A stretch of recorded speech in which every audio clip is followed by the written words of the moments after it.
Please stand for the prayer. Dear God, today as this session opens, we pray that your presence will be before us and everyone who serves in the decision-making process of our city. We pray for direction, which will lead our city to be strong and unified. May we continue the legacy of our founders. May we be granted this day the wisdom to make decisions which will be for the good of our city. We also pray for your special blessing on all those who are working to transform our city and make it a better place to live and work. Amen. Please remain standing for the Pledge of Allegiance. I pledge allegiance to the flag of the United States of America and to the republic which stands one nation under God, indivisible, with liberty and justice for all. Would the clerk please call the roll? Councilor Elliott. Here. Mayor Kennedy. Here. Councilor Leahy. Here. Councilor Leary. Here. Councilor Mercia. Here. Councilor Milanazzo. Here. Councilor Rourke. Here. Councilor Samaras. Here. Councilor Belanger. Here. 9 present. We'll start with the mayor's business, which is recognition for the Mayor's Holiday Fest Committee. The Mayor's Holiday Festival was done in conjunction with Community Teamwork Incorporated. It was an event that was held at the Zorba Room on November 28th, and it was a great event. We had over 250 people there, and we also raised approximately $8,500. But the way that it worked is we had a lot of bands who gave their time and talent to the event on a donation basis, and so I just would like to read off those bands. And the mayor's office will be sending each one of the bands or entertainers a recognition. First of all, there was the Party Band. There was Emily Desmond. There was Nico Rivers, Chuckin' the Reeds, Arthur Thomas, Mr. Nick and the Dirty Tricks, Bradley Copperkettle and Friends, Love Train, Downbeat 5, John Pohita, Peter Lavender, Michelle Cannon, and Gary Hoey. Could you give them a round of applause?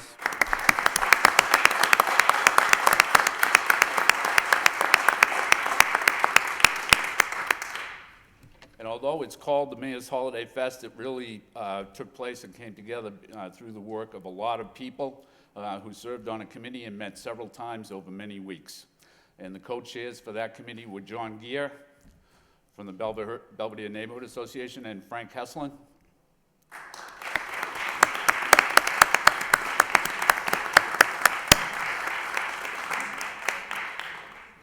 And they were joined by John Heslin from Woburn, Tom Heslin from Chelmsford, School Committeeman Robert Hoey, Joe Graham, Linda King from the DPD, Attorney Rick Aleem, School Committee woman Connie Martin, also from CTI, Jack McWilliams, local photographer, James Ostis, who works in the mayor's office, Michael Petroulis, Julia Ripper from CTI, Eddie Samoski from Chelmsford, Jonathan Stevens, and Arthur Tingus, who owns the Zorba Music Hall and the Olympia Restaurant. So could you give them all, please, a round of applause, please?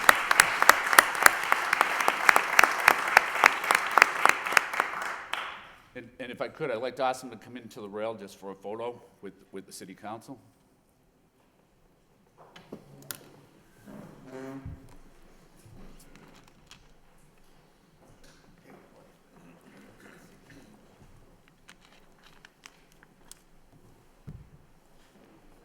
Connie.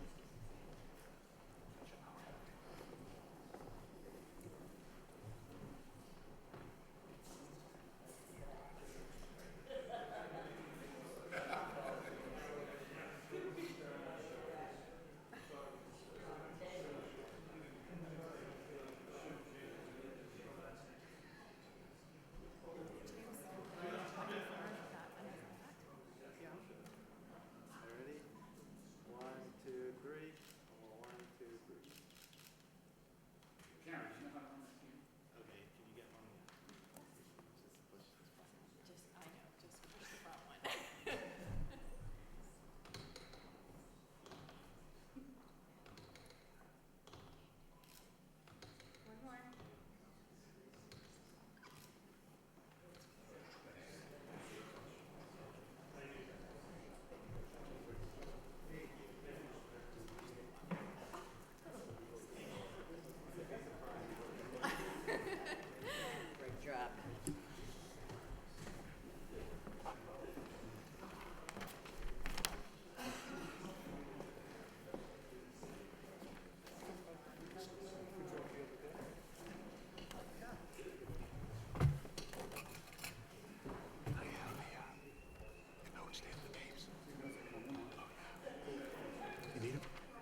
Under the city clerk, we have the minutes of the city council meeting of December 5th for acceptance. We have a motion to accept and place on file by Council Belanger, seconded by Council Rourke. Discussion, all in favor, all opposed, so voted. Next, under unfinished business, we have an order to abandon a portion of Montreal Street. To vacate, discontinue, and abandon certain public interest rights and easements in a portion of Montreal Street in the city of Lowell. Do we have a motion to approve? Motion approved by Council Milonazo, second by Council Rourke. Discussion on the motion. Roll call. Counselor Elliott. Mayor Kennedy. Yes. Counselor Leahy. Yes. Counselor Leary. Yes. Counselor Mercia. Yes. Counselor Milonazo. Yes. Counselor Rourke. Yes. Counselor Samaras. Yes. Counselor Belanger. Yes. 8 yeas. Next, we have an ordinance to amend various sections of the zoning ordinance. And It's a public hearing, isn't it? Make a motion, we take the subcommittee report up at the same time. the clerk's telling me we have to wait till 7 on Yeah, this. that's a public hearing. Continuation of a public hearing. Oh, right. So we'll skip ahead to communications from the city manager, the first of which is effort to increase enforcement to address drug dealing. Any discussion? Council Belanger. Thank you, Mr. Mayor. And I want to thank Superintendent Taylor for his very extensive report. You know, Lowell still is, as we continue to make great strides, we're still being hit very, very hard by this opiate crisis, as well as any city and town across the country, for that matter. And it cannot be all education and prevention. Communities need to focus more and more on the supply of drugs. And that's what Superintendent Taylor is taking very, very seriously at the will of this council by forming partnerships with state and federal authorities to stop cross-border trafficking, fentanyl in particular, which is the base of heroin. So I want to commend him very highly for the work that he's doing and his men and women are doing to stop drug trafficking. They've made several quality busts in 2017, taking several grams, hundreds and hundreds, off the streets of Lowell, and these low-level dealers behind bars. So I can't thank him enough for his effort. On the government side, that is our job to focus on education and prevention and treatment for those residents here in Lowell, but we cannot focus on the supply, and that's, he knows full well, that's his responsibility and one that he's taken very, very seriously. And I want to commend him for all his hard work that his department is doing on this issue, and may he continue the work ongoing in the coming years, because we're certainly needed. There is really no end in sight on this issue as it stands right now, Mr. Mayor. So thank you very much. I want to comment on that. Thank you. Any further discussion on item A? Hearing none, we'll move on to item B, which is a Change for Change initiative update. Any discussion? Council Belanger. Thank you again, Mr. Mayor. This is a very, very important initiative that this council has brought up time and time again. Just about every council has made a motion on the aggressive panhandling that's persists in this city off highways and in the streets and through the downtown and in the neighborhoods. It's everywhere, and no matter where you go, it's there. And we did all we could. We tried making aggressive panhandling measures that were then shot down by the ACLU, and then the situation seemed hopeless. But the manager's administration came up with something rather innovative, in my opinion, that we've begun to lead a marketing campaign. I'd like to show the folks at home. It's called Use Your Change for Change, where signs will be displayed throughout the city, especially in traffic intersections where panhandlers seem to congregate, and let the residents of Lowell know full well that the city of Lowell's message does not say not to give. It is asking you, instead of giving to panhandlers, to donate to a local charity instead. And that is just a tremendous, tremendous cause. This money now goes directly to those organizations that help the homeless with meals and assistance and clothing, where if you give to the individual, let's just say it may go to other things. enabling them to be more truthful. So it's a great initiative, Mr. Manager. I'm glad you followed through. I know it took time, but it was a well-thought-out marketing initiative that I think will curb panhandling. It's going to take time. You're not going to see a difference overnight, but I think this has the potential to be a role model for not only the Commonwealth, but throughout the country. So thank you very much, Mr. Manager, for your work, and thank you, Mr. Mayor. Thank you, Counselor. Any further discussion? Counselor Elliott. Just a question, Mr. Manager, any thought been put into maybe putting in those signs where the panhandlers literally do stand? Is that part of the report? You know, I mean, I know they move around, but if people see the signs, maybe they're more likely to contribute rather than, you know, right on the spot. And I know they'll move around, but maybe the signs can as well. I don't know, something to think about. Okay, We can monitor it and, Okay. and move them as Great. necessary. thank you. And do we have any results yet? Any dollar figures and contributions? Well, we're still working on that. That was the Okay. parking meter thing. That's a little more involved as far as how we're going to, who's going to collect the money, who's going to take control of the money, who's going to distribute it. So we're still working on a plan to effectuate Okay, that. thank you. Thank you, Mr. Mayor. Thank you. Any further discussion? If not, we'll move on to item C, which is problem activities on Kirk and Merrimack Street. Any discussion regarding that report? Council Samaras. Thank you, Mayor Kennedy. Mr. Manager, thank you for the report, and Chief Taylor, thank you for the report. It's quite extensive, and it really talks about a problem that all cities have, and that's what to do with the homeless, how to help them. And we have to reach out and make sure that we do help them. But some of the information that's been given in this report, it talks about Living Waters tracks some 50 to 60 homeless for breakfast and lunch. And we did have a previous meeting to this report in which it was mentioned that also a number of them that do show up have mental health issues. My problem at this particular point is this a right location? Do we need to do this? Yes. Do we have to expand programs like this? Yes. But at the same time, to put 50 to 60 homeless in a group right in the midst of the business district with nothing else to do after they have breakfast or lunch is troublesome to me. The reports by Chief Taylor, and I wish if Chief Taylor could talk about this, talks about a reduction in problems in that area, but it also speaks, though, to an increase in larceny and simple assaults for that area. But Chief Taylor, could you just, I mean, it really is not the police job to deal with this issue. You help, though, when things become problematic.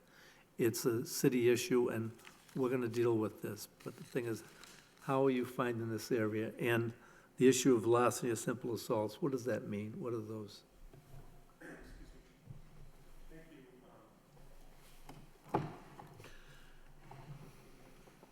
So thank you very much, through the Mayor, to Councilor Samaras. There has been an increase in activity in that general area. However, a certain percentage, especially of, thank you, as it relates to the assaults, seem to be happening from approximately 10 p.m. till 3 in the morning. And so I think if you look at the whole area there, we've focused a lot of our enforcement effort in the daytime. We've dedicated a lot of extra resources to that area, officers on foot, on Segway. We've been using grant funding to put additional officers into that area, and I think we've made somewhat of an impact to try and reduce some of the disorder that was happening related to that. But you're right, Councilor, as it relates to Living Waters, we've seen an increase in activity, especially over the summer months. People that leave Living Waters migrate over to Lucy Larkin Park. There's some negative activity that's detailed in the report that we've experienced there in Lucy Larkin Park with people that have left Living Waters. We continue to monitor that and try and put resources there to discourage that kind of disorder and problem activity occurring. I would say that, unfortunately, what Lowell Police Department is similar to every other urban setting. Unfortunately, you find individuals that congregate in some of these urban environments that have a combination of mental health issues and substance abuse issues.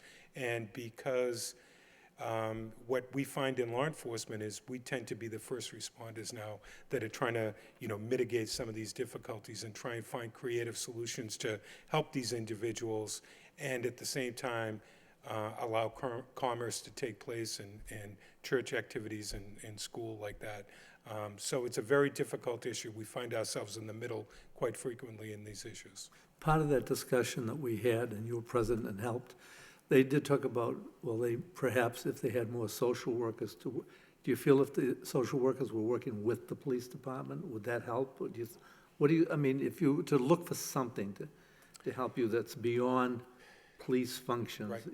Rather a support. Well, we discussed at the meeting that was held, the city manager chaired the meeting.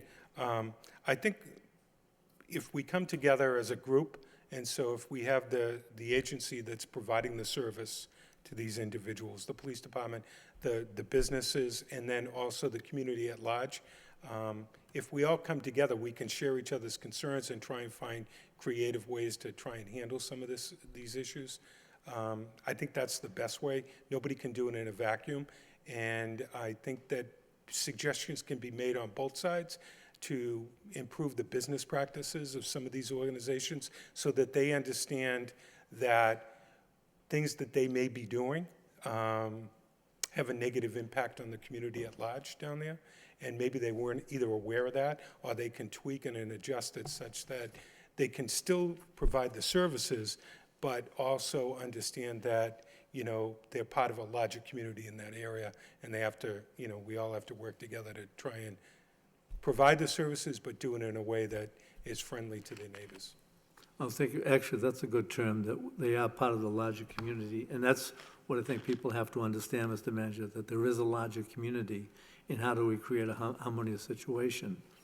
I think the next meeting, the one thing I want to make sure in the next meeting is, again, we have somebody from CTI, but the CBA and Community Health Center, some of the larger organizations, perhaps even after hearing about the mental health situation, maybe somebody from Lowell General, but we have some very successful, very large nonprofits, and I think if we can work with the police department, the issue that is obvious is that in some cases, yes, they feed them breakfast and lunch, but if there's nothing else to do, and they're located right in the business, they're just going to become bothersome.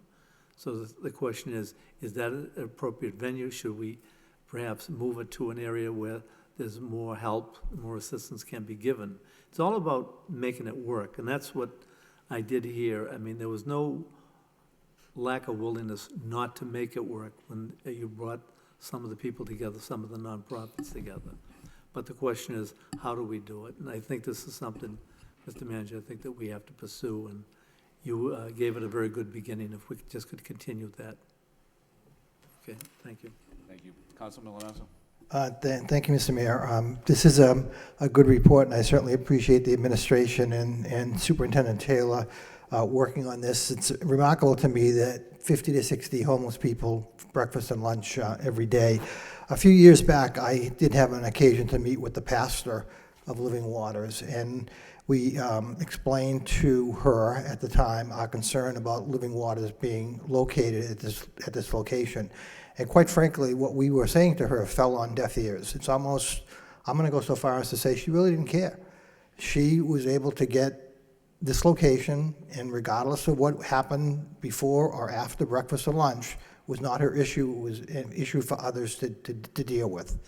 I mentioned to the city manager and to the superintendent that I had an opportunity to spend last Tuesday afternoon in Lowell, and when I was parked at the corner of Palmer and Middle Street, a homeless person came up and knocked on my window and asked me for money because he was having an interview for a job and needed to get a haircut. Now, I've seen this person before in downtown Lowell many times. I've actually, unfortunately, stepped over him when he was asleep on Central Street, literally during the day.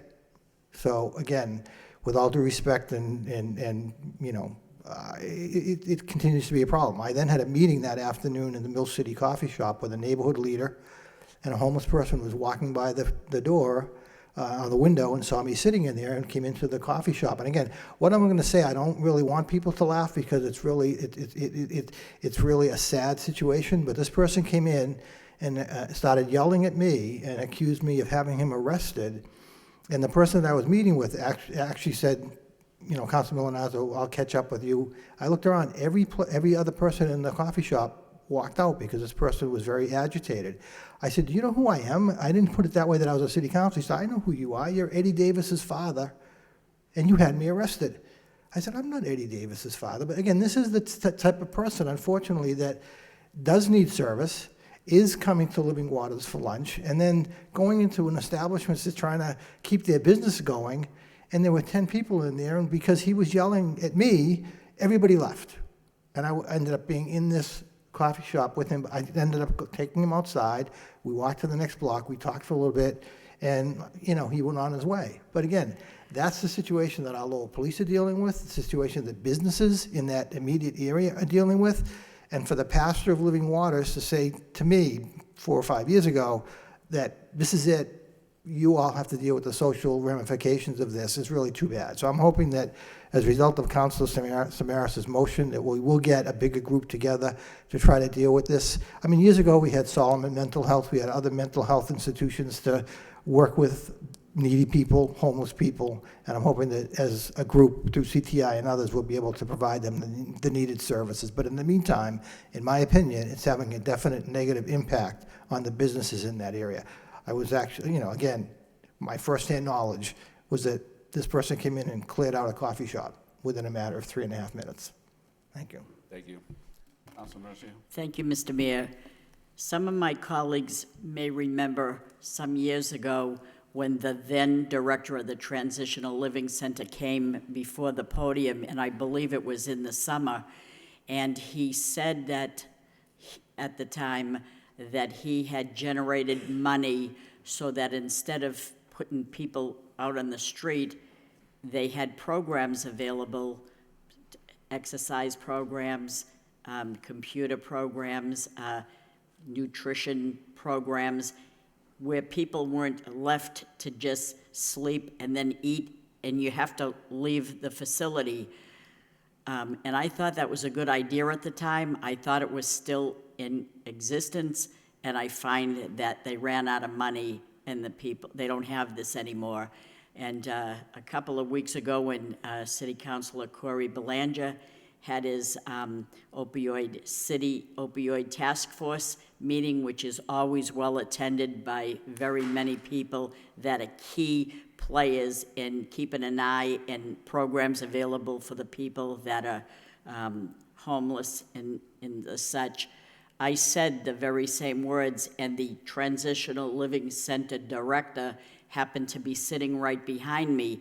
I said there are some funds available from the SMAC program out of Framingham, if you could just try to find a way to try to generate revenue, because I know that it's tough for you to afford these programs when there's no money available, but at the same time, it would keep the people occupied to do certain things instead of being out in the street causing havoc with the downtown people.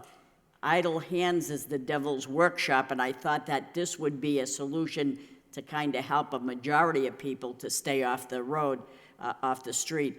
So having said that, he took that into consideration and said that he will look for different monies available to try to reinvigorate that program again. So there's some hope with that, and he gave me his card, and we're going to keep in contact to see how far he's progressing on this. So this is a very important issue, to try to have a facility that allows you to sleep there at night and not just eat breakfast and kick you out by 6 in the morning so that you're still freezing to death and you're going from restaurant to coffee shop to Dunkin' Donuts to here and there to stay warm.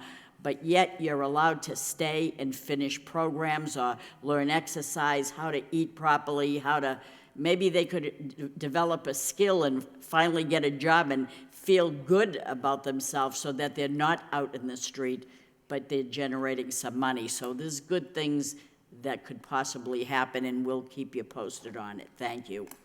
Thank you, Counselor. Counselor Leahy. I just wanted to add one thing from what Councilor Mercy was saying, that on Middlesex Street, there's an abandoned building that used to be Lowell Glass, that used to be a shellfish building. Maybe something could be done with that, I think Jim Latulis is the owner of that. And even next to the transitional house, there is a big parking lot which could be utilized a lot better for more outdoor activities. But you're right, we've got to give them something to do and give them some education and keep everybody busy over there. So these are programs that we should be trying to figure out on how to do. So, thank you. Thank you. Any further discussion on this item? Counselor Samaras. No, I just want to follow up, and Councilor Mercy is correct. The person from the Transitional Living Center was present at this meeting, Councilor Mercy, and he did bring that up. And Mr. Manager, I think that's an area where he talked about that there is a possibility of funding. It's not easy, but the thing is, I think this is an area where we have to just really look at, because it can give us an immediate relief as we develop other programs. Okay, thank you. Thank you. Any further discussion? If not, we'll move on to speed radar display on Beacon, Mount Pleasant, and Reservoir Street. Any discussion? Hearing none, we'll move on to... Over here. I'm sorry, Councilor Samaras. Sorry. I want to thank Chief Taylor for putting the speed sign, radar sign up.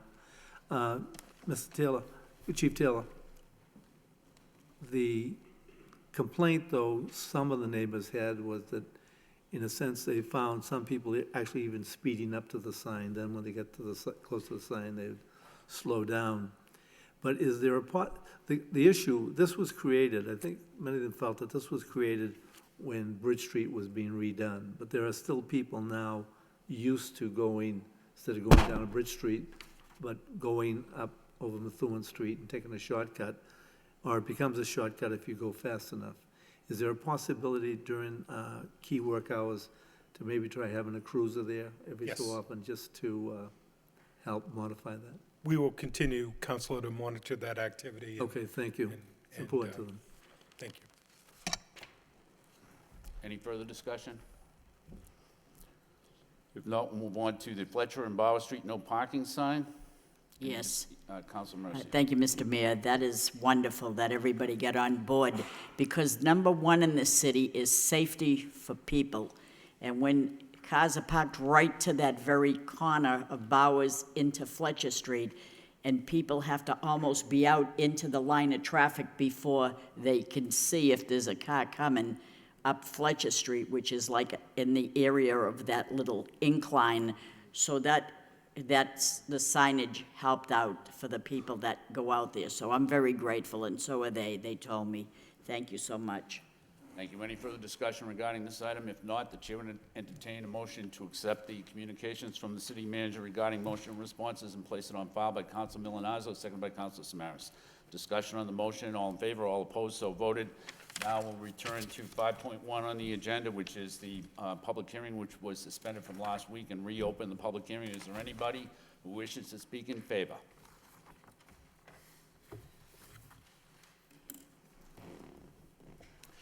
Thank you, Mr. Mayor, through you to the council. This is the proposed zoning amendments that came before the council last week.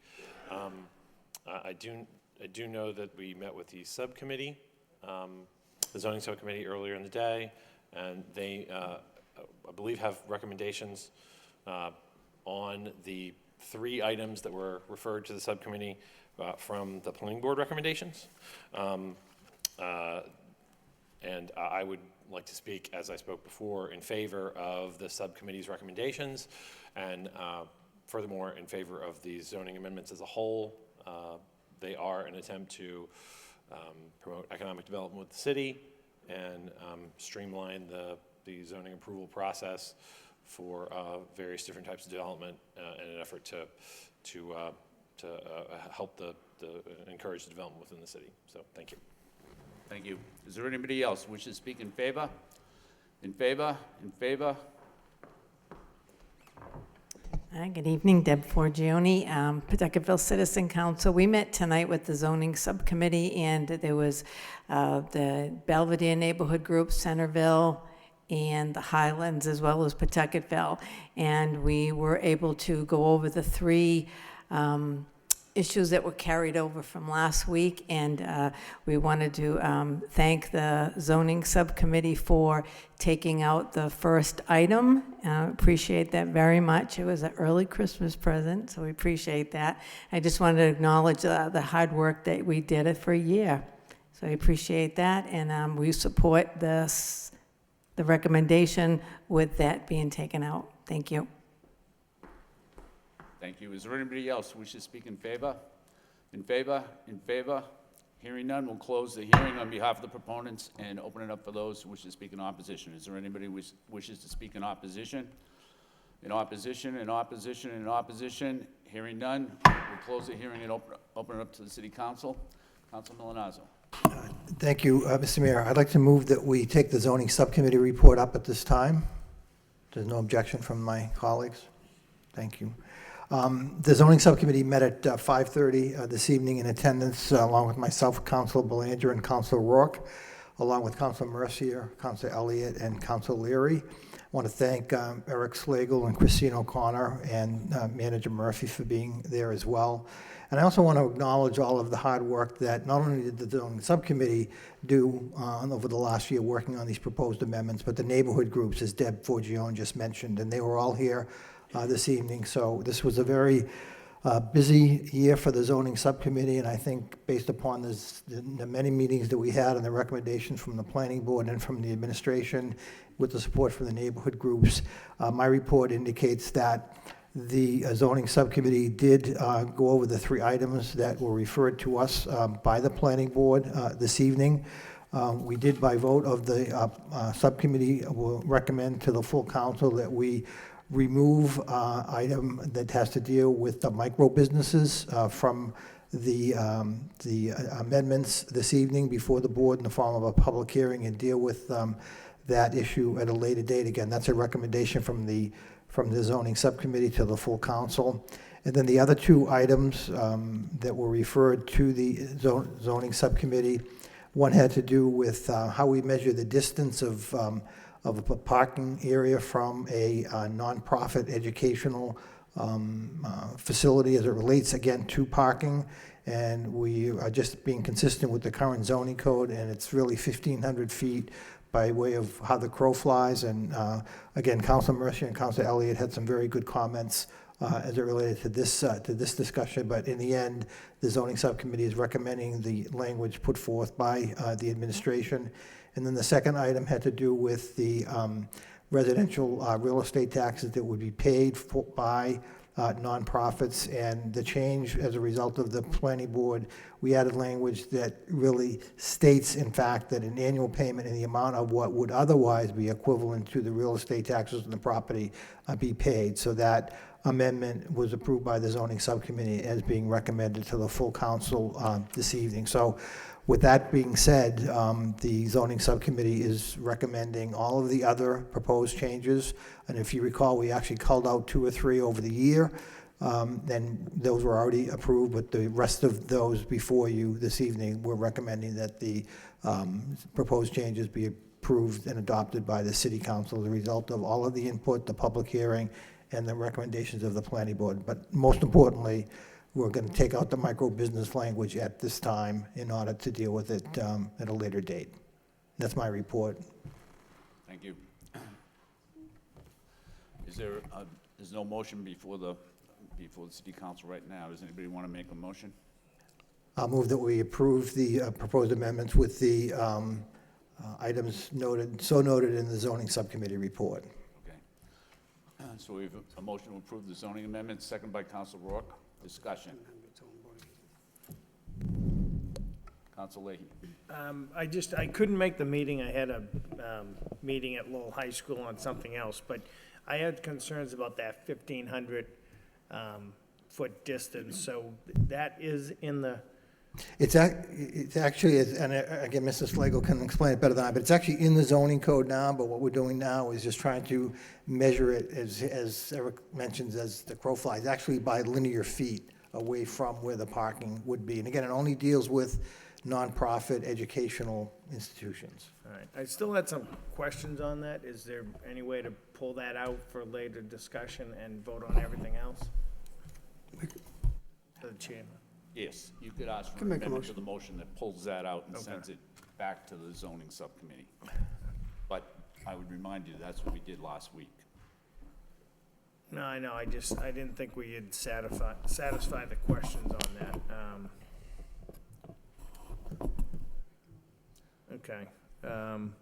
Well, I did want to pull it out because I did have some more questions on that. So make a motion to pull that out, or do I have to wait for this? No, you can do Okay, that. so motion to pull that section out. Second. Okay, so Council Leahy is proposing an amendment to the main motion on the floor, which would pull that item out, and that's seconded by Council Leahy. Council Leahy? Did you want to speak on the amendment? Well, I just had more questions on it because I had a lot of concerns from some people in the nonprofits, then I wasn't able to get all my questions answered by now, so. Okay, thank you. Councilor Elliott? Yeah, I mean, I happen to agree, and we had some discussions, I attended the meeting, and I understand the language, I understand the one part of it to correct the language, and I think that makes sense. My concern is the 1,500-foot number, and there was explanations of some projects like the Thorndike that was within that threshold, within that number, that had to go look for parking anyway. I guess I'm betwixt and between both, because I do understand some of the projects that have been put forward that would benefit particularly economic development. But to me, I just feel that maybe we need to just take sharpen our pencils, as they say, and just, come up with a little bit better language, maybe a more restriction. And putting aside this development that is about, that's trying to move forward, what are the implications of this on some of the other zones, and perhaps even an explanation on how it could benefit, some development projects, particularly if we're looking at a Hamilton Canal and some of those. So I'm going to second the motion. Just we're not trying to just drag this out, but it is, zoning is one of these issues that you look at it, you understand it, you look at the zones, and then when there's a real life application, it changes the intent, I think. So I'm going to support the motion. Thank you, Mr. Mayor. Okay, thank you. Council Rourke? Thank you, Mr. Mayor. The 1,500 square feet that's in here now, that just enhances the city's ability to enforce it, correct, Eric? So by doing nothing or taking it out, you're lessening the city's ability to enforce the ordinance.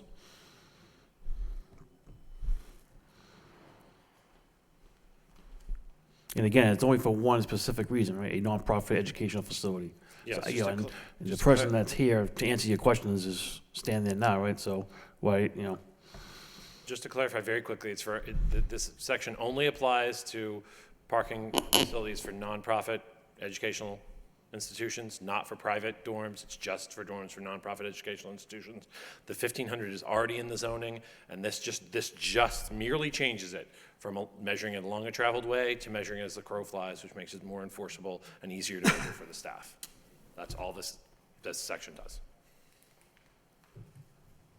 Council Leahy? Sure. Can I ask you another question? So when you keep saying measuring, how is it measured right now? This section is the only section in our ordinance that requires that something gets measured along a traveled way. Every other measurement in the zoning ordinance is measured as the crow flies. Right, but that shortens the distance, right? In theory, yes, shortens the distance, but it makes it easier to measure because there's not arguments about how you cross a street or which side of the street you drive down. So we are merely trying to make it consistent with the rest of zoning and make it easier for us to enforce it because we can measure it on GIS maps and don't have to do it via pedometers in the. So in a way, it lessens the restrictions, though. It does make the distance further away. Again, this doesn't apply to anything but dorms for UMass Lowell. It would not apply to any private dorm, it would not apply to any other private development. Just dorms for nonprofit educational institutions. Okay. Council Elliott. Thank you, Mr. Mayor. So if that is the case, if it's just for dorms, why would we allow a dorm to go in place and then allow parking anywhere within a 1,500-foot perimeter? That makes no sense to me. If you're going to build a structure, make sure you have on-site parking, period.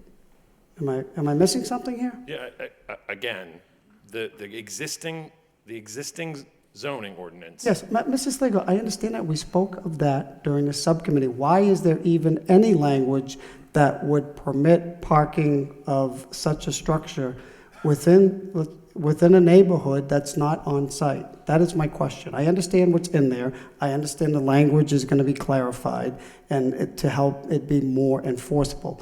My point is just trying to think logically, why would we even allow that? To be honest, Lowell is an urban city. Parking on site is not always available. Okay, so I understand, excuse me for interrupting. If parking is not available on site, then should be the end of the discussion, in my opinion, considering the parking problems that we deal with day in and day out. If you don't have ample parking, then the project perhaps is not a good fit for that neighborhood. That's my point. Okay, thank you. I think it's, Council Rook. so I guess in January, a council could file a motion making it 50 feet or 100. I'm just saying, but for now, the reason why we're passing this is to enforce it. That's just, and again, normally I wouldn't care, but, we worked on this for over a year. But those are my points. Thank you.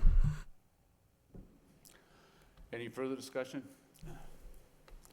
Okay, so the motion by Council Leahy is to take that section out of the main motion, send it back to the zoning subcommittee, which will be comprised of different city councils, I would think, in January than what's there now. Any further discussion on the amendment?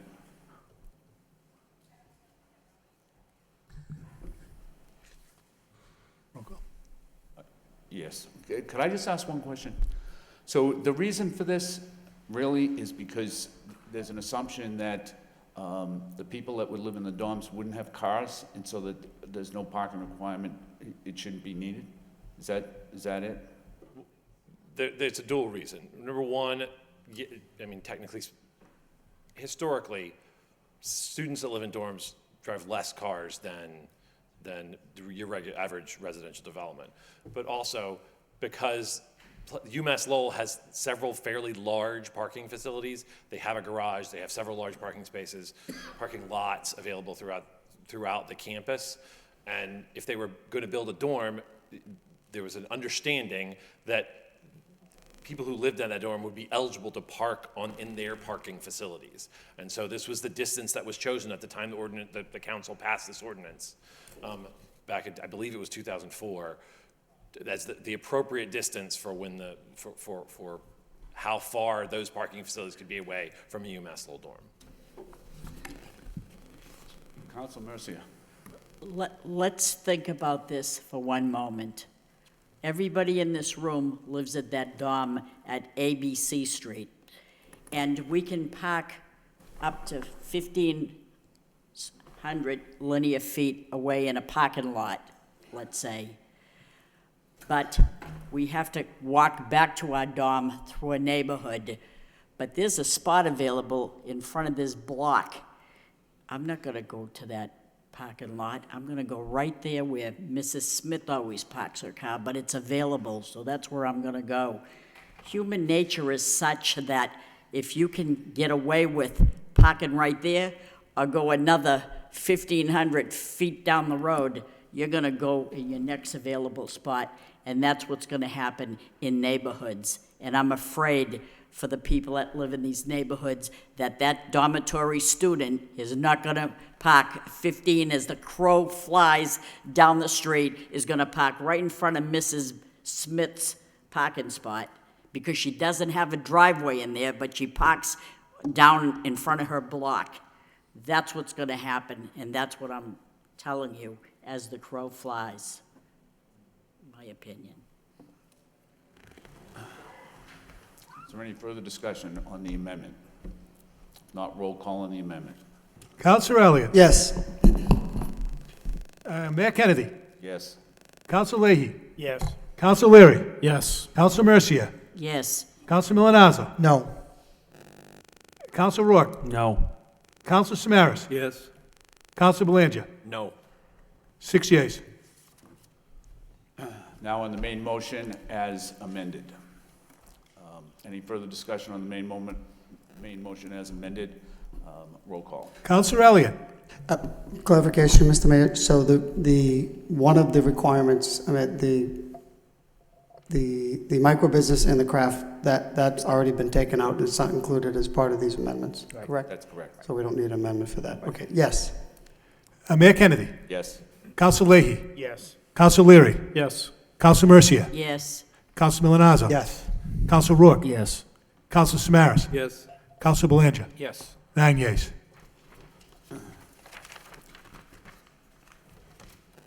Next, under communications, we have the appointment of Michael Peasley to the Lowell Memorial Auditorium trustees. He would be the veterans rep. We have a motion to approve. Motion approved by Councilor Leary, second by Councilor Mercia. Discussion, roll call. Counselor Elliott. Yes. Mayor Kennedy. Yes. Counselor Leahy. Yes. Counselor Leary. Yes. Counselor Mercia. yes, Counselor Milonazo. Yes. Counselor Rourke. Yes. Counselor Samaras. Yes. Counselor Belanger. Yes. 9 yeas. Mr. Peasley's here. Do you want to say a few words? No, I don't want to take any time of the board, Mr. Mayor. I'd like to thank the city manager's office and the councilors for their confidence, and I'm looking forward to serving on the board. Okay, thank you. Good luck.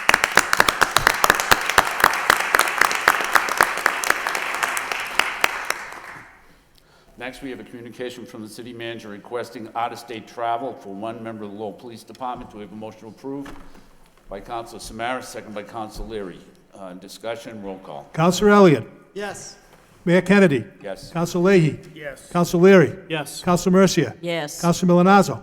I believe it's 3 members, yes. Yes. But I believe it's Counselor 3 Rourke. members. Yes. Counselor Samaras. Yes. Counselor Belanger. Yes. 9 yeas. Is it 301? I've got one here. I had 3 in the, it said 3 members of the Lowell Police Department in this letter here.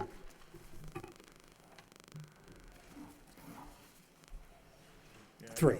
Three. You have 1, I had 3. Well, I think the letter says 3 and the agenda says 1. so- Okay. Yeah. It's one petition, Counselor. There could be 5 or Oh, 6 in the I letter, see. but I count it as one petition before the board. Next is a vote authorizing the city manager to execute a temporary access agreement between the city and Broadway Street Holdings Incorporated regarding 234 and 268 Mount Vernon Street and 5 Farnham Street. If there's no objection, we'll waive the full first reading, go to the second reading, authorizing the city manager to execute a temporary access agreement between the city of Lowell and Broadway Street Holdings relative to 234 Mount Vernon Street, 268 Mount Vernon Street, and 5 Farnham Street, also known as the Susie site in Lowell, Mass. Do we have a motion to approve? Motion approved by Councilor Mercia, seconded by Councilor Samaras. Discussion, roll call. Counselor Elliott. Yes. Mayor Kennedy. Yes. Counselor Leahy. Yes. Counselor Leary. Yes. Counselor Mercia. yes, Counselor Milonazo. Yes. Counselor Rourke. Yes. Counselor Samaras. Yes. Counselor Belanger. Yes. 9 yeas. Next, we have a request authorizing the city manager to request a minor change to the acre plan. If there's no objection, we'll waive the full first reading and go to the second reading, authorizing the city manager on behalf of the city of Lowell to request approval of the following plan change to the acre urban revitalization and development plan from the Commonwealth of Massachusetts Department of Housing and Community Development. Do we have a motion to approve? So move. We have a motion approved by Council Elliott, seconded by Council Rourke. Discussion, roll call. Counselor Elliott. Yes. Mayor Kennedy. Yes. Counselor Leahy. Yes. Counselor Leary. Yes. Counselor Mercia. Yes. Counselor Milonazo. Yes. Counselor Rourke. Yes. Counselor Samaras. Yes. Counselor Belanger. Yes. 9 yeas. Next, we have a vote to transfer $7,500 for the VFW Land Court Survey work. If there's no objection, we'll waive the full first reading, go to the second reading, in order to transfer $7,500 in funds for the VFW Land Court Survey work. Do we have a motion to approve? By Counsel Leahy, seconded by Counsel Elliott. Discussion, roll call. Counselor Elliott. Yes. Mayor Kennedy. Yes. Counselor Leahy. Yes. Counselor Leary. Yes. Counselor Mercia. Yes. Counselor Milonazo. Yes. Counselor Rourke. Yes. Counselor Samaras. Yes. Counselor Belanger. Yes. 9 yeas. Next, we have the report of the zoning subcommittee, which has already been given. The chair would entertain a motion to accept that report and place it on file by Counsel Milonazo, second by Counsel Rourke. Discussion on the motion, all in favor, all opposed, so voted. Under petitions, we have one property claim. The chair would entertain a motion to refer to the law department for report and recommendation by Counsel Samaras, second by Counsel Rourke. Discussion, all in favor, all opposed, so voted. Next, under miscellaneous, we have a request for the installation of a handicap parking sign at 30 Coben Street. Chair would entertain a motion to refer to the traffic engineer for report and recommendation by Counsel Leary, seconded by Counsel Rourke. Discussion, all in favor, all opposed, so voted. Next, on the city council motions. The first motion of the evening is by Counsel Samaras, requested city manager add Surrey Lane to the paving list. Seconded by Counsel Leary. Counsel Samaras. The motion speaks for itself. Thank you. Any further discussion on the motion? If not, all in favor of the motion, all opposed, so voted. Next is a motion by Counsel Belanger, requested city manager update the city council regarding the relocation of the UTEC mattress recycling facility. Seconded by Counsel Elliott. Counsel Belanger. Thank you, Mr. Mayor.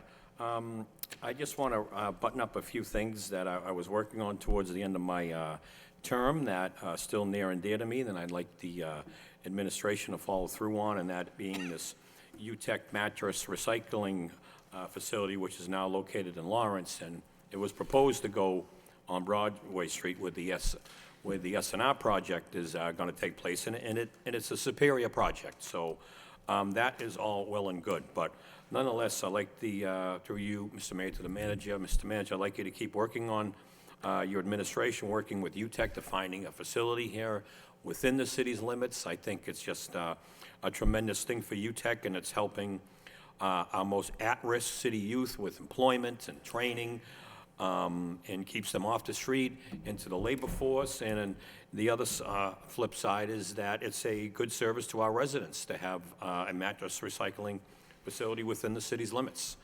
So I think it's an absolute win-win. It's something that's very important to me, and Mr. Manager, I'd like to see you follow through, if you could. Please stay, and I know you will. Thank you very much. Thank you, Counsel. Any further discussion on the motion? If not, all in favor of the motion, all opposed, so voted. The next motion is by Counsel Belanger. Requested city manager update the city council regarding the city needle pickup program. Seconded by Counsel Elliott. Councilor Belanger. Thank you, Mr. Mayor.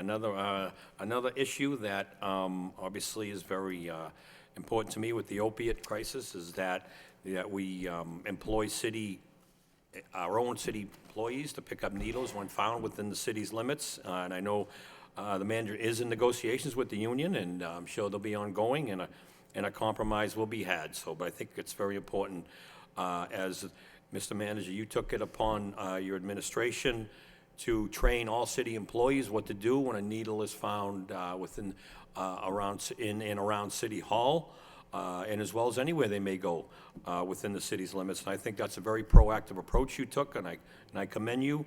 And Lowell's among the leaders in the Commonwealth on the opiate crisis. So I just would like the city to remain proactive and be one of the only communities to allow city employees pick up needles. So I think that is a very proactive measure. So thank you, Mr. Mayor.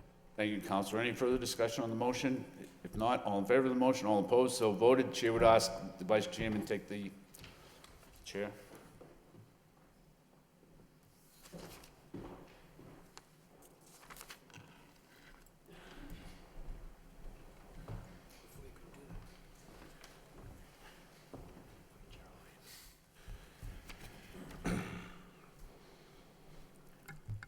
Motion 10.4 of the evening by Mayor Kennedy.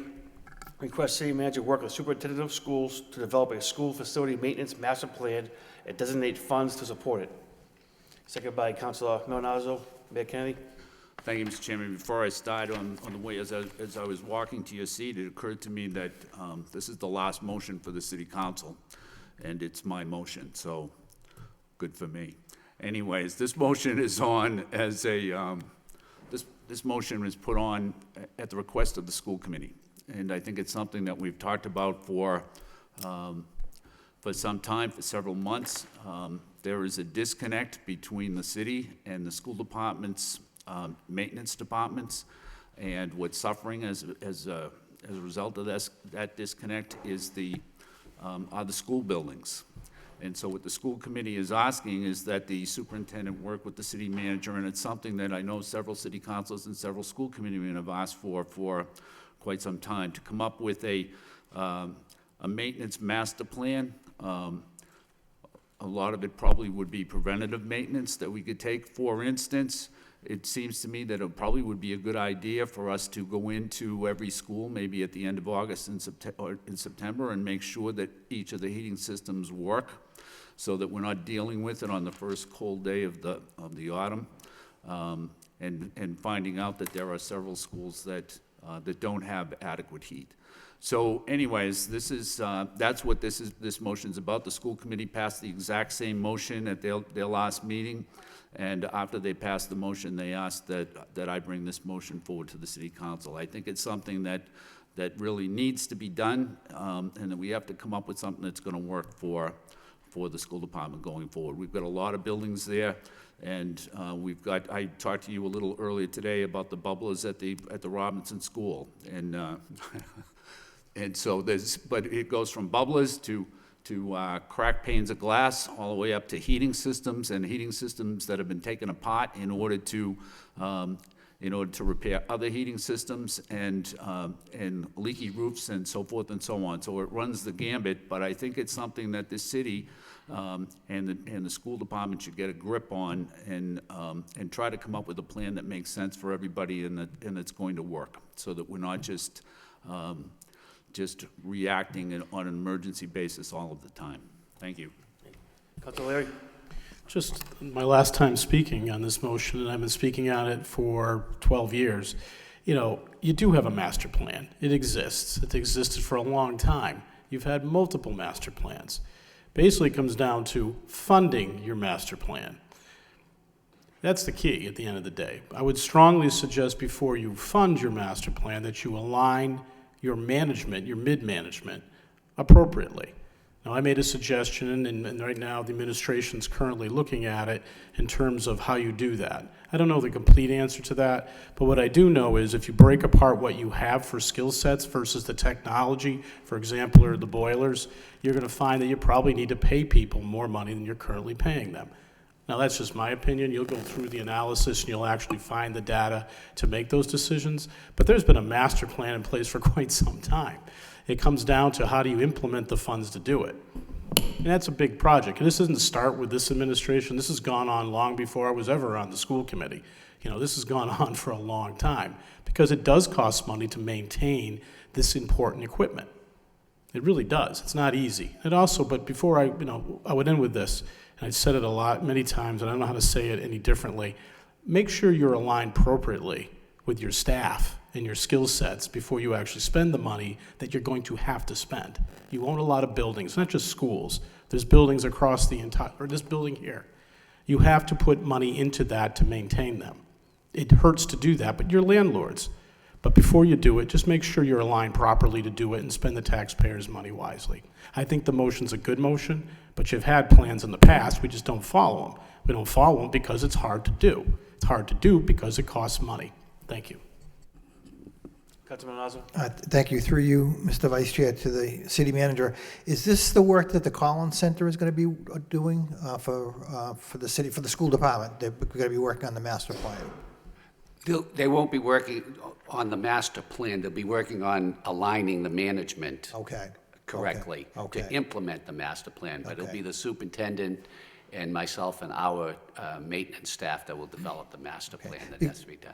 Thank you for that, because what I think the mayor is getting at, and what City Council Leary touched on, was aligning the personnel properly with the work items. It's my understanding that some of the more licensed or more veteran positions were not backfilled, be them licensed plumbers or electricians or HVAC people trained properly, especially as we get new equipment into some of our buildings. So I think that should be a key component, aligning the right talent with the master plan component. So thank you. Councilor Elliott? Excuse me, thank you, Mr. Vice Chair.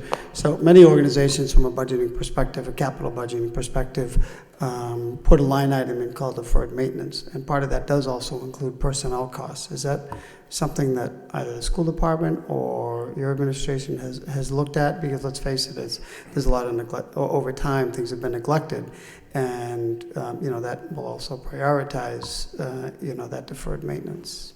Yeah, we, as part of the preparing our capital plan that we present to the city council each year, we reach out to the school department to give us their priorities, and that will be included as far as deferred maintenance for the upcoming capital plan. Okay, good, thank you. Anything else? All those in favor, all those opposed, motion passes.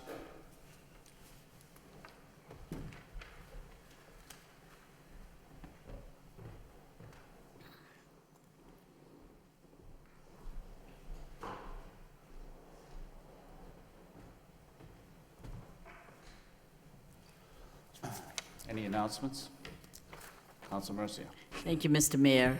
Since we all know that this is the last meeting of three of my colleagues, Councilor Belanger, Councilor Leary, and Councilor Rook, I want to take this opportunity to wish them all three the best and to let them know that I was honored to serve with all three of you.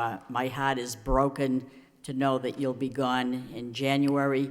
Please don't be discouraged and make this the end of it. I think you're three young gentlemen. You did the city proud. I was very honored to serve with you. Quite remarkable gentlemen, professional in every aspect. Councilor Danny Rourke brought up the word Narcan. I never heard of it in my life till he brought it up through a motion requesting that it be in all public safety vehicles, and that's when we knew we needed it and how many lives were saved because of it. Councilor Belanger has been up front and center with the opioid task force, meeting once a month, bringing in different guests to speak, right on top of your game.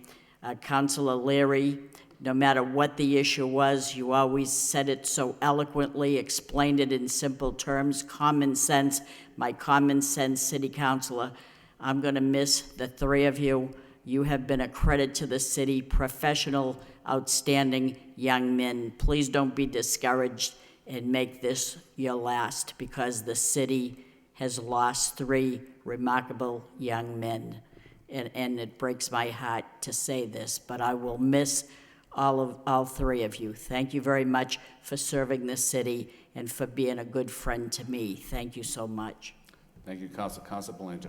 Well, thank you, Mr. Mayor. Thank you for the privilege to speak here this evening as I conclude my second term on the Lowell City Council, and thank you, Councilor Mercy, for those kind words. I want you to know the feeling is mutual, that this was such a tremendous experience serving the city in this capacity, not only for the last 2 terms, but for the last 14 years. I served in the Zoning Board of Appeals for 10 years prior to getting elected, so it's going to be sadly missed. I'm going to miss it terribly.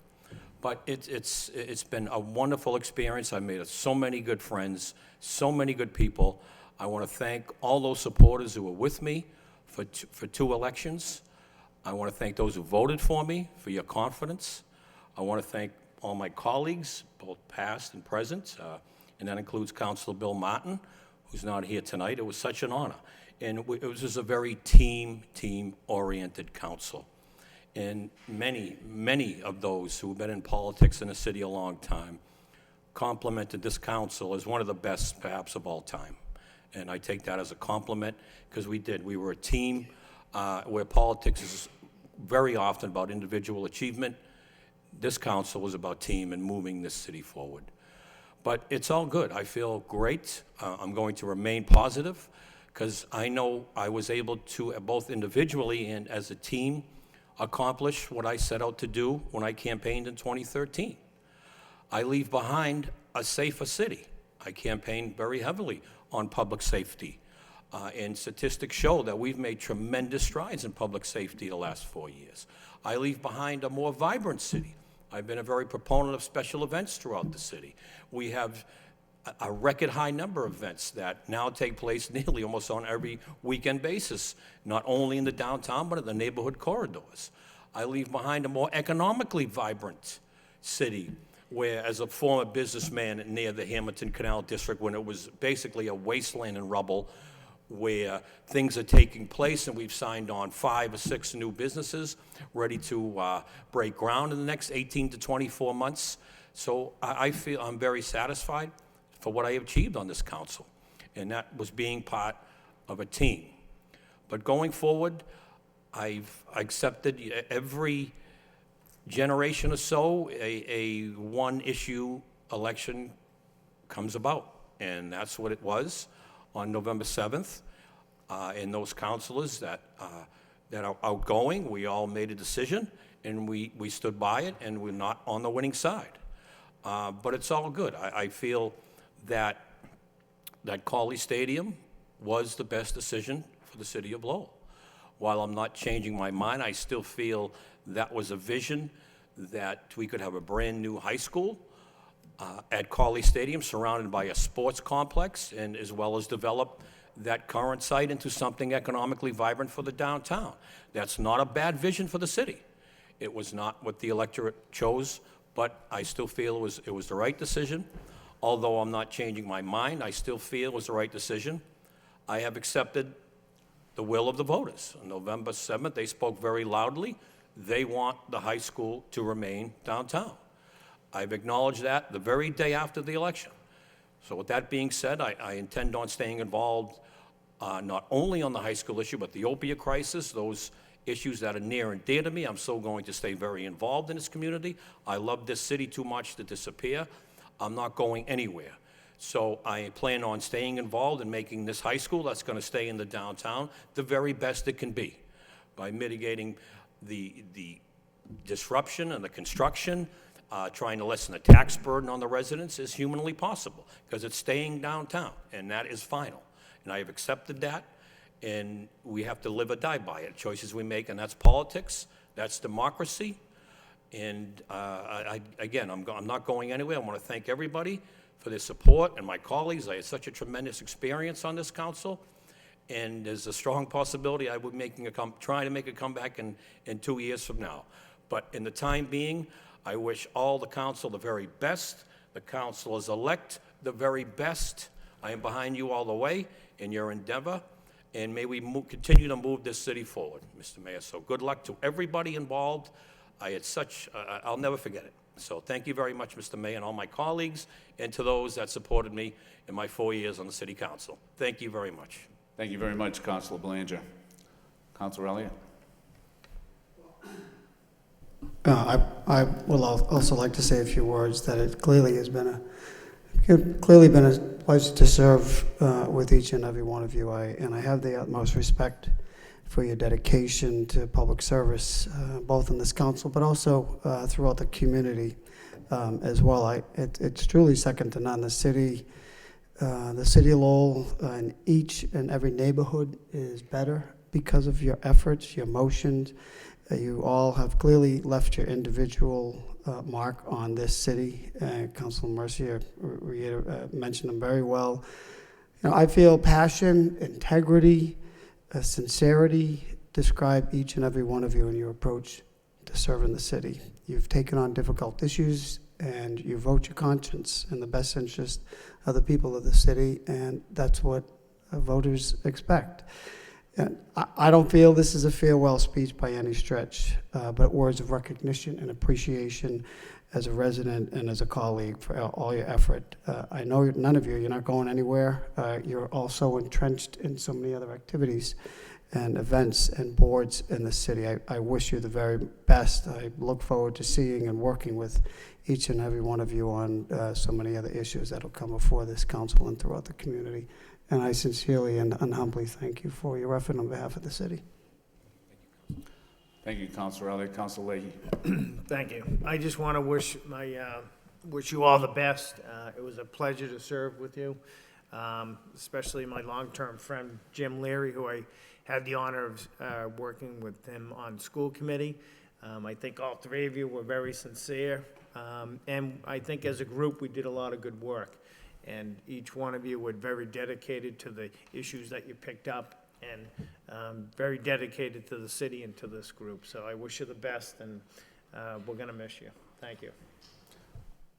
Thank you, Councilor Leahy. Councilor Leary. I just want to say thank you. I don't even think I get emotional. I've been here 12 years. I spent my 40s in this room, from 39 right to I turned 50, and it has been an incredible experience. It doesn't always go your way. You're not always happy leaving the room, but I think, it has been, I've just been fortunate to represent a great city.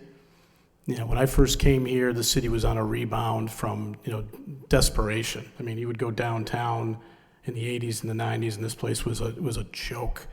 You go down now, there's a lot of challenges, but it is a city that has remarkable potential, remarkable power in the citizenry, a remarkable belief in that this is the best is yet to come. You don't see that in a lot of places in the United States, and I travel a lot, and I've been a lot of places. So I've been very fortunate. I'm just very thankful to each and every one of you that I've served on the council. I've served on the school committee for 10 years with Councilor Leahy, and we've developed a great friendship. And Councilor Samaras and I, we've worked well when you were the headmaster. It's been an incredible ride. I'm going to miss it a little bit, but as the saying goes, as one door closes, another door opens. I have no idea what that door is, but I hope it is enjoyable and as rewarding and as fulfilling as the past 10 years, 12 years of my life have been. And I want to thank each and every one of you. I want to thank my family, and I want to thank the citizens of Lowell. Thank you very much for allowing me the ability to represent you. Thank you very much, and God bless. Thank you, Councilor Leary. Councilor Mercia. I'm sorry, Councilor Milonazo. Thank you, Mr. Mayor. I too want to thank Councilor Belanger and Councilor Leary and Councilor Rourke. I had the pleasure of sitting next to Councilor Rourke for the last 2 terms. And as Councilor Mercia said, this city council is probably one of the best councils to serve on. Yes, there was a divisive issue, but I think we were able to be respectful, and we worked well together, and the city is better off because of not only these 3 individuals, but this council as a whole. I know that these 3 individuals will be back. I can speak from experience. I actually lost when I was the mayor up on the podium, and I lost over one issue, and at the time, if I can remember, it was the retirees' health care benefits back when we were adjusting the budget, and I ended up losing as mayor. Again, it's not easy, but at the end of the day, you can put your feet back on the floor and hold your head up high because you voted your conscience and you voted the way you really felt that the city needed to go, and that's most important to you as an individual, to your family, to your friends.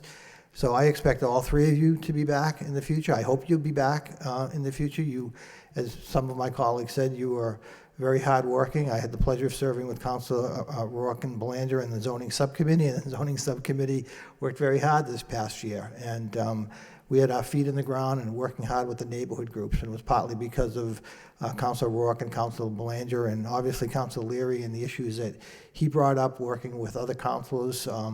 So again, it's something that you all can take great pride in, the contributions that you've made, your families have made. Public service is sometimes not easy. It can be disappointing, but at the end of the day, overall, it's very rewarding. And I do hope you come back, and I fully expect that you will all be back. Thank you. Thank you, Councilor Milonazo. Councilor Rourke. Thank you, Mr. Mayor. First of all, I'd thank the people of Lowell. 5 years ago when I started my political journey through campaigning and meeting all kinds of different people, I was very fortunate, to make some lifelong friendships throughout the course of my time as a city councilor, and that's one of the things that I'll take most out of being able to serve. The 4 years that we all have worked together have been very productive, some of the most productive years in our city's history. Personally, and thank you to Councilor Marcia, I'm most proud of, of the Narcan, bringing it into the city and trying to lower some flood premium insurance rates for those that are affected by it. Then the group things, with the public safety and the economic development that us as a council and with the administration have been able to bring to the city of Lowell.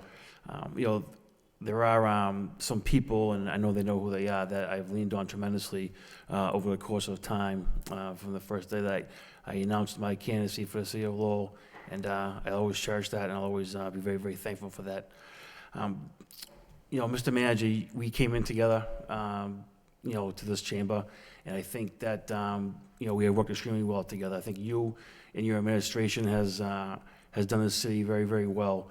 I'll continue to support you and your team as a resident of the city, and I think bringing you in was the best move that this council made. The city is forward-thinking. The city is safer. You've done a great job keeping our tax rates low. It's an attribute to your leadership, so thank you for that. And also, just some of the city employees that I've grown close to over my time. First and foremost is Karen Moynihan, who has kept me up and alive through certain council meetings, through Hershey bars or Twix, so I don't have to call the fire. Hey, the rest of us didn't get those Hershey bars. Yeah, but to Karen, a special thank you for all the help and assistance that you've gave me, and especially not to forget Heather as well. I know that I've driven her crazy over the past number of years with trying to get various sports teams and so forth on agendas for certain permits and so forth. So very, very appreciative for all your help. And Mr. Manager, once again, it just goes to show you put the people in place that made the city, a good place to come live, work, and play. Christina O'Connor, solicitor, very, very thankful for everything you've done. You return phone calls at any hour of the day or weekends and so forth. You're on vacation on the island and, returning phone calls. So, thank you very much. To Mike Geary, Angela Gitchen in the clerk's office, and your team as well. You couldn't be more, courteous and helpful to causes, that we all try to get on agendas and for information that we need. And, I'm very, very thankful for that. And if we, Mr. Manager, if we paid Brian Perry by the word, he'd be the cheapest employee in the city's history, right? But Brian, you came in at a very difficult time, and I think you've stabilized your department. And I was very proud to vote for you for the audit position, and I hope you're here for a long time. One of the great things about this council has been all the economic development that has come to the city of Lowell, and none of that would have been possible without Diane Trad and Kevin Coughlin. They deserve a lot of credit for explaining to the council what's going on, how things are going to work, different tools that they had used to bring taxes down by bringing in, businesses. So I think that this council, with a great debt of gratitude to the DPD department, to Diane and to Kevin. So thank you very much for all the hard work. One of the big things that we worked on, I think, as a council, was again the public safety and neighborhoods and so forth. And I really do think that Eric Slager with Sean Shanahan and a friend of mine, Sean Machado, have done a terrific job over in inspections. You have Superintendent Taylor, you have Fire Chief Winwood that have been not only terrific at their jobs, but they are very much in the community at all times. They show up to all kinds of events, and again, what these people have all done has made us look good. And no one has done that better over my 4 years than our DPW Commissioner, Tom Belgard. I think that, Tom and his DPW crew, along with Corey Robinson and David Choate, who you see on the weekends that are getting different dedications together, that are very appreciative to those families that we are honoring through the dedication to the city, to the dedication to our country. I think is second to none, and I'm very, very lucky to have worked with those men and women of our DPD departments. In getting to my colleagues, I'm starting my last meeting with Councilors Leary and Councilor Belanger. I'm very proud to call you both my colleagues and my friends. You know, Councilor Belanger and I came in together. And I think we ran on many of the same issues that we became councilors on. You know, as I said before, I think it was 2 years ago, Councilor Leary, that when Bill Martin left, you know, you had some big shoes to fill, and I think you've done that exceedingly well. I know that the issue that has cost us our seats, but you showed tall, you showed courage, you showed integrity, and you know, you voted what you thought was best. And personally, as a father of 2 children entering their high school years, I thank you both. And finally, you know, to my family, you know, 5.5, 6 years ago, when the first thought of running for council, you know, I called my cousin, Tommy Golden, and the first thing he did was hang up on me. You know, he calls me back and he says, "Don't do it." You know, all the things, you know, that were negative about it. And then once he tells me, you know, if you're committed to do it, and you want to do it, I think you'd be good at it. And he has been there to help me along the way, and I'm very appreciative of all of his help. You know, to my parents, you know, Jack and Patty, telling them that I was running for council, and they never gave it a second thought. They were 100%, whether it was, you know, any kind of volunteer work or most important thing, donations. They were there at all times, and you know, I think in an odd sense, the relationship with my parents have gotten stronger over the past 5 years, if that was even possible than before. So I'm incredibly appreciative of them. And to my children, Zach and Haley, you know, I am in a position of being a council and having young kids. And while I did try to make every event, whether it be for athletics or sports or drama or music or whatnot, you just can't make everything when you're in politics. One of the good things about, you know, going back to being a resident of the city is that I'll not miss any of those things ever again. And even at their age, being very understanding of what's happening, what's going on in the city, what's going on with their dad sometimes, and some of the heat that you know, I caught. But them, you know, being able to go home and to see them always brings you know, a calming, you know, to step back and to realize what's most important. And to finally, obviously, the rock in my life, you know, my beautiful wife, April. When I first told her I was thinking about running, you know, she gave me the look that she gives me probably 4 times a week. You know, that the somewhat upset / disappointed look. But as we sat and we spoke, and we talked about why I wanted to do it. You know, she is born and bred Lowellian, much the same as I am. We had a lot of conversation about it, and once she gave me the go-ahead to give it my all, that's when it started, and that's when I was able to really get involved and to really stick my teeth into a real campaign, to leaving nothing on the table, and to go forward 1,000%. And none of that would have been possible when I was leaving the house at 7 o'clock in the morning and coming home sometimes at 10 o'clock at night, and to know that everything at home was taken care of. April was the last person I'd see before I went to bed, and the first person I saw when I woke up. And I'm very, very lucky to have her and to have that in my life.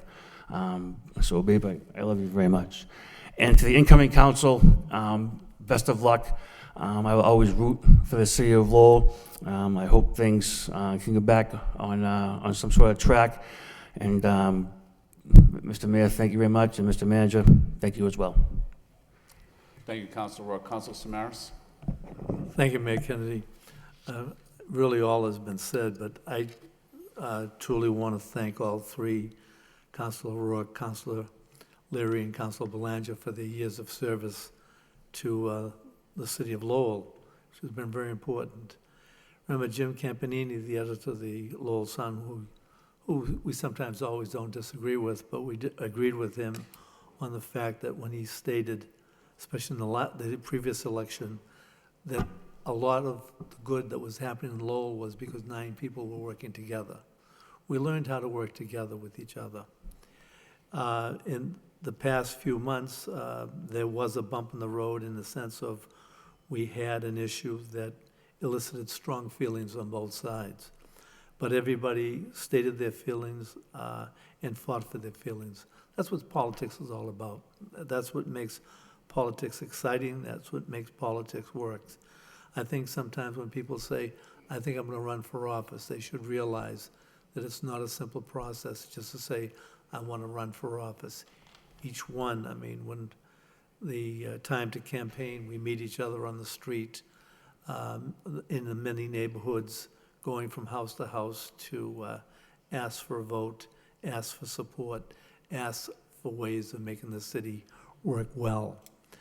But specifically, I want to thank Danny for, he came in with a background in law enforcement, and that certainly did help in the safety issue, dealing with some of the issues that Lowell has been beset with in the past.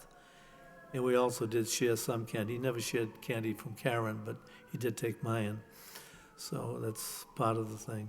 Jim Leary, I've known Jim for a long time. When he was on the school committee, what I want to appreciate and state to everybody that as headmaster of Lowell High School, Jim, I want to thank you. You were always there for the high school. And basically sometimes, even if we had some disagreement, he'd come back and say, if it's for the kids, you've got my support. And I always received his strong support, and I appreciated that.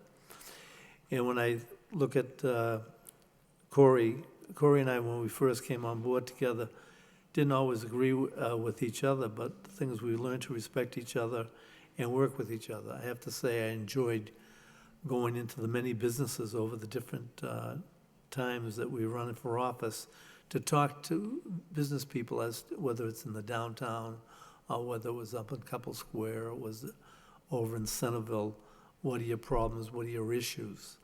And we had a good time, but we learned a lot together. Of course, there's been the joke that we were named, the author of Title, who was a radio talk show host, who will remain nameless.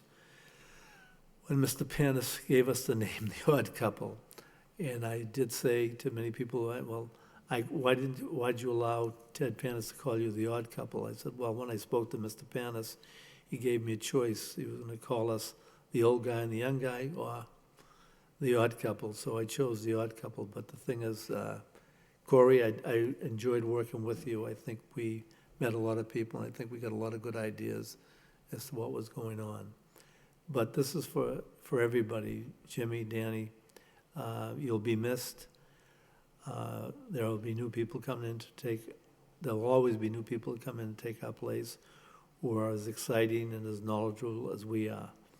But the thing is, I think it's important for any one of us to be able to say, we helped service Lowell. And I think this is what it's all about. I think this is what this city council has been kind of unique in the sense of that we have felt that whatever we do is for the good of Lowell, to make Lowell a better place, to give our senior citizens a safer environment, to give our families a safer environment and work opportunities, and to give our children a good education. So I want to thank these three members and wish them well, and they certainly will be back. Thank you. Thank you, Councilor Samaras. For my part, I would just like to say that it's been an honor and a privilege and a pleasure to be able to serve as mayor for the past 2 years. I want to thank every member of the City Council for giving me this opportunity. Those of you who I was your first choice and those of you who I was your second choice. And I think that, as Councilor Belanger alluded to in his remarks, that the City Council has been one that's worked as a team on almost every issue and has done so with great harmony, which does not mean that we've always agreed on everything, but for the most part, we've been able to disagree without being disagreeable. And I think that's important. I think that for Councilor Belanger, for Councilor Leary, and for Councilor Rourke, each of you made great contributions, whether it be opiates or whether it be public safety, particularly with the fire department, or for Council Leary. I think his input with the school committee has been very valuable, and also his input regarding economic development. But I think that each of us has to remember that whether we serve here for 1 term or 10 terms, we don't serve here forever. None of us do. And so what's important is that after we leave office for a little while, when we reflect back on what we did while we were here, if we can say that we were proud of what we did, then I think that's all that the people of Lowell are allowed to ask. And I think that for each of the 3 of you, you can say that. And so congratulations, and I wish you all the best going forward, and maybe we'll see some of you down the road. Thank you.